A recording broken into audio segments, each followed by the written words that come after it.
দেখো মা হওয়া কত সুখের, সবাই বলে কষ্টের, আর আমি বলি সুখের। কারণ আমি এখানে ড্যাং ড্যাং করে এখন নাচছি, ঘুরছি, খাচ্ছি, ঘুরে বেড়াচ্ছি।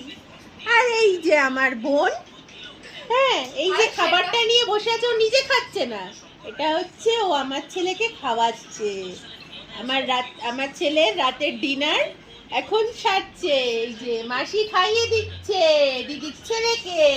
না না, মা হওয়াটা মানে বোন থাকলে খুব ভালো হবে সেটাই। এই যে বোন থাকার এটা হচ্ছে প্লাস পয়েন্ট।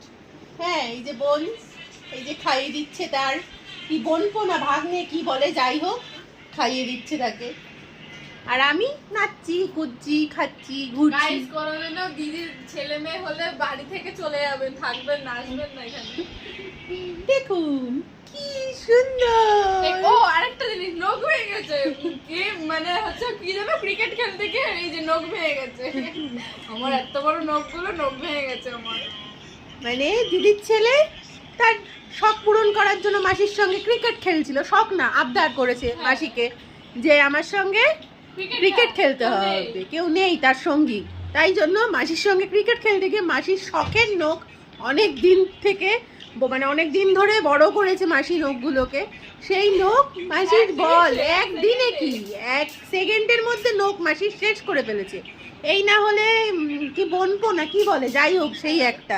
এটা হচ্ছে আমার ছেলে, এই যে গুড বয়, নখটাকে ভেঙে দেওয়ার জন্য গুড বয়। বল চলে এখানে মারে, ওখানে মারে। ও তো টাটা আজকের মতো, আবার কালকে শুরু হবে আর এক রকম।